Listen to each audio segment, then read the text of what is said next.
Einen schönen guten Abend, willkommen bei Kärnten heute am Feiertag. Großer Empfang und Jubel für die Olympiasieger Lara Wadler und Lukas Mehr im Segelclub Velden.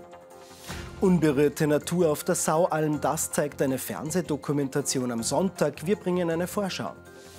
Die Hitzewelle hält weiterhin an, morgen wieder viel Sonne, über den Bergen Gewitter bei bis zu 33 Grad. Lara Wadler hat bei den Olympischen Spielen in Frankreich vor genau einer Woche Sportgeschichte geschrieben. Sie hat mit der Goldmedaille im 470er Segeln den bisher größten Erfolg ihrer Karriere eingefahren. Vor kurzem wurde sie gemeinsam mit ihrem Vorschotter Lukas Mehr aus Vorarlberg groß empfangen im Segelclub in Velden. Und auch da hat ein Boot eine wichtige Rolle gespielt. Mit einer kleinen Verspätung, die diesmal aber nichts ausmacht, legen Lara Wadler und Lukas Mehr heute Nachmittag im Veldener Segelclub an. Weit mehr als die angekündigten 200 Gäste wollen dann an Land die Goldmedaillengewinner von Marseille hautnah erleben. Das Gedränge groß, das Programm ebenfalls gut durchgetaktet. Für den goldenen Vorschotter Luki Mehr ist es ein Auswärtsspiel, das der Bregenzer aber sehr genießt. Vor 2,5 Jahren wurde das Projekt gemeinsam gestartet. Wir wollen an die Spitze, und wenn man an die Spitze will, dann geht es nicht immer nur mit Bitte und Danke. Aber ich glaube, wir haben von Anfang an als Team nicht schlecht zusammengearbeitet und haben uns stetig verbessert, bis uns das gelungen ist, dass wir ganz vorne stehen dürfen. Für das Binnensportland Kärnten bedeutet der 470er-Triumph von Wadler Mehr das historische erste Gold bei Olympischen Sommerspielen. Die Lara hatte zu Beginn ihrer Karriere bereits mit einem Optimistenboot begonnen. Ich glaube, eine positivere Perspektive kann man sich nicht entwickeln. Und sie hatte ja nicht den ersten Olympiasieg, sie war ja bereits Jugendolympiasiegerin, diesmal bei den Arrivierten nachgelegt. Und das war, glaube ich, wirklich eine Sternstunde für den Kärntner Sport. Segelnation, Skination, obwohl wir das alles von Haus aus nicht sein. Also es ist toll, man muss ja eins sagen, weil jetzt hat sie den Streicher gleich weg gehabt bei der ersten Wettfahrt und dann die Nerven behalten und das so cool durchziehen, da gehört schon was dazu. Es gibt aber auch viele Erinnerungen. Das Olympiazentrum Kärnten gibt es mittlerweile seit knapp 10 Jahren und die Lara war eine der ersten Sportlerinnen, die bei uns die Volltrainingsumfeldbetreuung bekommen hat. Und deswegen bekomme ich auch immer wieder mit, wie stark sie arbeitet und wie oft sie in der Kraftkammer schindet. Lara ist in Feldbach in der Steiermark im Krankenhaus, wo mein Mann Chef war von der Abteilung, auf die Welt gekommen. Er war bei der Entbindung und daher kennen wir die Lara vom ersten Schrei weg. Es freut uns natürlich riesig, dass die Lara Wadler und der Luki Mehr diese Goldmedaille geholt hat. Und dann einen Tag später noch der Valentin Pontus im Kitesurfen. Also es ist einfach eine Feierzeit für den österreichischen Segelsport im Allgemeinen. Wir haben ja auch die österreichischen Jugendmeisterschaften in Velden am Wörthersee und natürlich haben viele Jugendliche gefragt, ob die Lara Wadler auch zu dieser Veranstaltung kommt. Und ich hoffe, sie kommt auch. Monetär gibt's für den Husarenritt auf dem Wasser eine Goldprämie von 20.000 € vom ÖÖC. Mit Geld ist aber Olympiagold für Sportler ohnehin kaum aufzuwiegen. Ja, und wir bleiben gleich in der Feierstimmung über Olympiagold und schalten jetzt live in den Segelclub nach Velden. Dort steht Hannes Arasche gemeinsam mit der Olympiasiegerin. Hannes, was ist los bei euch? Ja, Bernd, es ist einiges los, das kann ich dir auf jeden Fall sagen. Die Lara hat sich ein paar Minuten Zeit genommen und auch der Papa, der Ernst Wadlau, ist bei uns. Aber eigentlich die erste Frage an die Lara. Wir haben Marseille gehabt, wir haben Paris gehabt, wir haben Wien gehabt und heute hier Velden. Haben wir irgendeine Party versammelt? Nein, ich glaube nicht. Und die wichtigste ist auf jeden Fall da. Es ist so cool, mit Freunden und Familie gemeinsam zu feiern. Also ich glaube, Schöneres gibt es nichts. Aber du hast gesagt, du bist schon seit 48 Stunden mittlerweile wach. Ja, unglaublich eigentlich, oder? Aber Gold macht's aus. Ja, es ist wirklich ein Wahnsinn. Von dem Moment an, wo wir wieder am Land angekommen sind, ist es mit uns wild zur Sache gegangen. Wir sind herumgereicht worden von einer Pressekonferenz zur nächsten. Also wirklich seit 7, 8 Tagen noch keinen einzigen Moment gehabt, wo ich mal in Ruhe sitzen habe können, das Ganze sacken haben lassen können. Aber ich glaube, das wird jetzt noch kommen. Reden wir kurz über diesen Moment, den 8. August, damals dieses ikonische Bild eigentlich. Du und Luki Mehr am umgedrehten Boot, das Schwert nach oben, österreichische Fahne. Ich würde mal sagen, das ist ein ikonisches Bild, wie damals Hermann Mayer in Nagano zum Beispiel. Hast du das schon mal angeschaut? Ja, natürlich, der Hermann ein großes Idol von mir, aber das macht man so, wenn man was Großes gewinnt, dann gehört sich das so, dass man das Boot kennt hat und am Boot feiert und ich glaube, das haben wir ganz gut hingekriegt.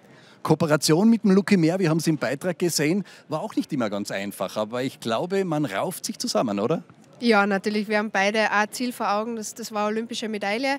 Dafür haben wir beide sehr viel geopfert und aufgegeben und so ein Ziel verbindet natürlich auch.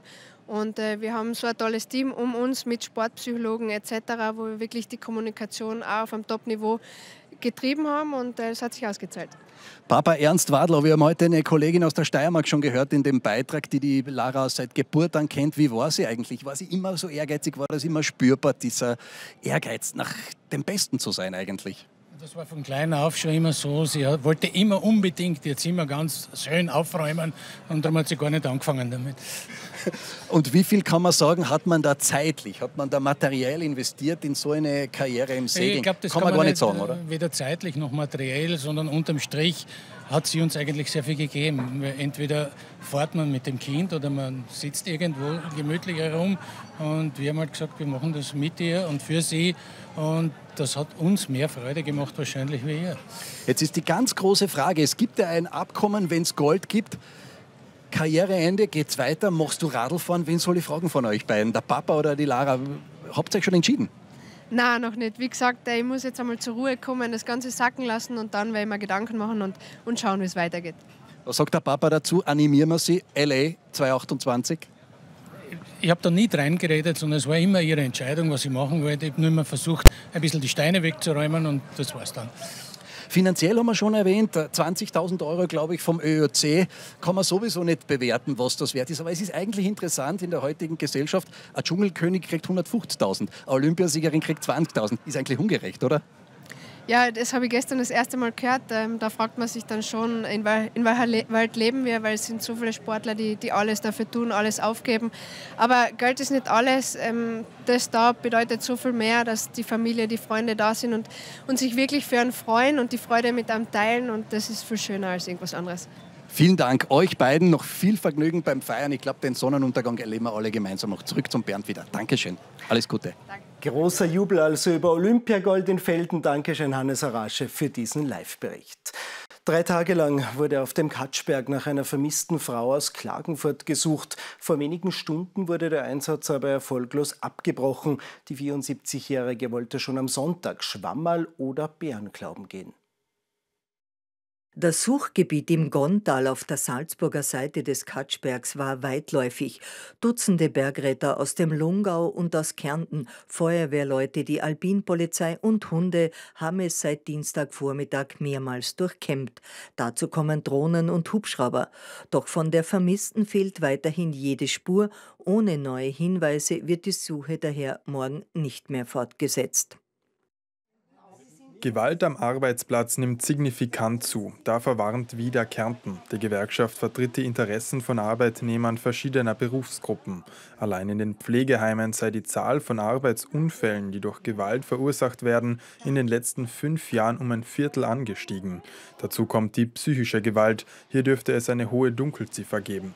Die Vizepräsidentin der Arbeiterkammer und wieder Landesvorsitzende Ursula Heitzer fordert eine Meldestelle, bei der speziell Fälle von psychischer Gewalt erfasst werden können, also etwa Beschimpfungen oder Drohungen. Lavantal.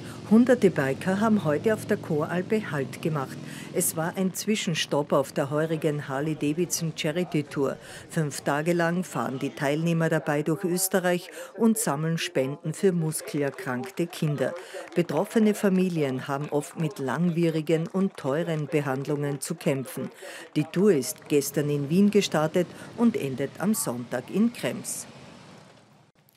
Der heutige 15. August erinnert im katholischen Glauben an die Aufnahme von Maria in den Himmel. In Italien wird zu Ferragosto der Höhepunkt des Sommers gefeiert. Das bedeutet bei unseren Nachbarn in Osttirol jedes Jahr aufs Neue einen Ansturm von Italienerinnen und Italienern, die per Rad von Innichen nach Lienz fahren. Die Gäste aus Bella Italia lassen die Kassen klingeln.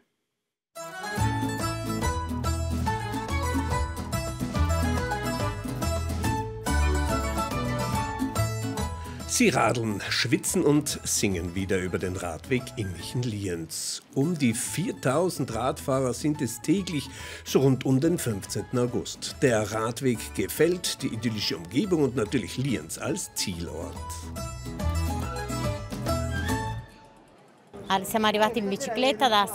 Wir sind gerade mit dem Rad aus Innichen angekommen und wir machen eine Runde durch das Zentrum. Sehr schön hier und voller Leben freut sich die Radsportlerin.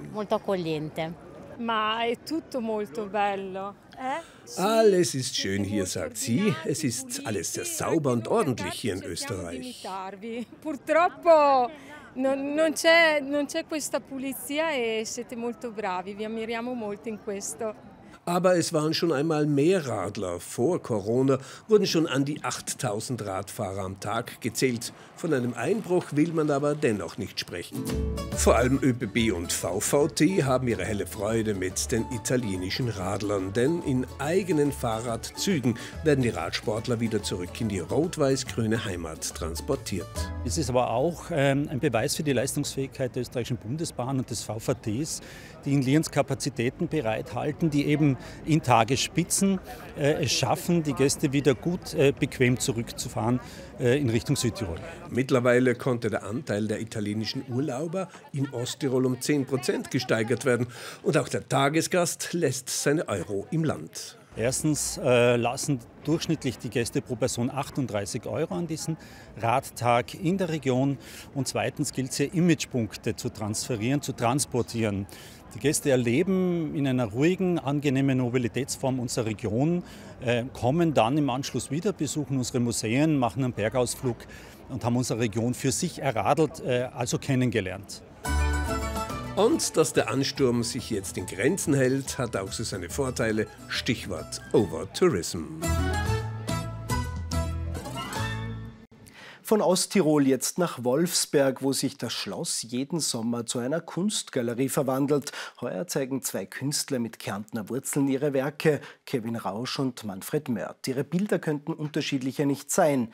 Werke voller Gestalten und Fantasie treffen auf strenge Farbflächen. Kevin Rausch stammt aus Wolfsberg und gilt als einer der interessantesten Künstler seiner Generation. Manfred Mörth kommt aus Griffen und ist seit Jahrzehnten der Künstler, der als absoluter Perfektionist gilt. Seine Arbeiten bestechen auch durch ihre Makellosigkeit. Es ist ein Mehrwert, es ist eine, gebräuchlich sagt man ja, Win-Win-Situation, die aber neue Blickwinkel auch ermöglicht, in gemeinsamen Betrachten der Arbeiten von Manfred Mörth und Kevin Rausch. Landschaften hat Kevin Rausch früher sehr oft gemalt. Es waren Sujets, was mich sehr interessiert haben. Vielleicht hat der Kärntenbezug damit zu tun, weil ich aus Kärnten stamme. Und anscheinend habe ich da müssen einfach die Sachen abarbeiten. Kleine Skulpturengesichter, wohin man schaut. Sie zeigen Menschen, denen der Künstler zufällig begegnet ist.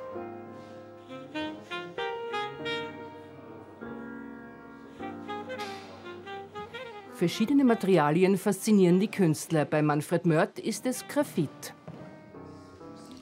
Also diese Eigenschaften von dem Material, von dem Graphit, das ist recht schön, dieses Wechselspiel mit dem Licht. Also wenn der Raum lichtleer ist, ist es wirklich ein schwarzer Fleck. Ja? Und wenn dann die verschiedenen Lichtverhältnisse dazukommen, variiert das sehr vielschichtig. Oder Marmorstaub wie bei diesem weißen Bild, Werke, die in monatelanger geduldiger Arbeit entstehen. Wenn man Camus folgt, man muss sich Sisyphos und somit auch Manfred Mörth in diesem Prozess als glücklichen Menschen vorstellen, als glücklichen Künstler. Andere Bilder entstehen dafür ganz rasch. Bis 25. August Kevin Rausch und Manfred Mörth auf Schloss Wolfsberg. Eine Ausstellung als Herausforderung, die anzunehmen sich sehr lohnt. Die Saualm in Mittelkärnten ist ein sanfter Bergrücken, ideal zum Wandern, Entspannen und einfach genießen. Eine Fernsehdokumentation in der Serie Erlebnis Österreich präsentiert am Sonntag unter dem Titel Wanderparadies Saualm alle Vorzüge der Region, Kraftorte und die Menschen, die die Gegend erst ausmachen. Die Saualm gehört zu den schönsten Berggegenden der Ostalpen, wo man fernab vom Massentourismus die intakte Natur genießen kann. Ich habe festgestellt, wie groß die Saualm mit ihren breiten Ausläufern vom Norden nach Süden, was auch eine Besonderheit ist und vor allem, wie schön die ist. Und sie wird ja nicht umsonst Balkon Kärntens genannt. Jeden Morgen bei Sonnenaufgang macht sich die Hüttenwirtin Ella Giegler auf den Weg, um mehr als 100 Rinder zu betreuen, die den ganzen Sommer auf den Bergweiden verbringen.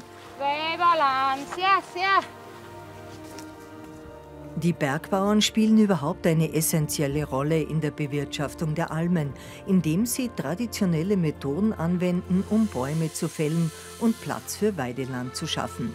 Ihr Einsatz macht es möglich, dass die Flächen nachhaltig bewirtschaftet werden und dadurch auch attraktiv für den Tourismus bleiben.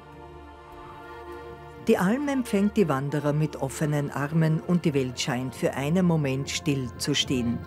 Über 100 Kilometer gut markierte Wanderwege führen durch unberührte Landschaften und zu atemberaubenden Aussichtspunkten. Auch der Musiker Edgar Unterkirchner findet in dieser Atmosphäre Harmonie und Inspiration, die seine Musik zum Leben erweckt. Das Leben da einerseits ist eine Rieseninspiration und eine Riesenhilfe, weil es einfach so still und ruhig ist. Inspiration ja, gleichzeitig ist es aber auch eine unglaubliche Möglichkeit, in Ruhe und still zu arbeiten. Das hilft also in jeder Hinsicht, da zu leben.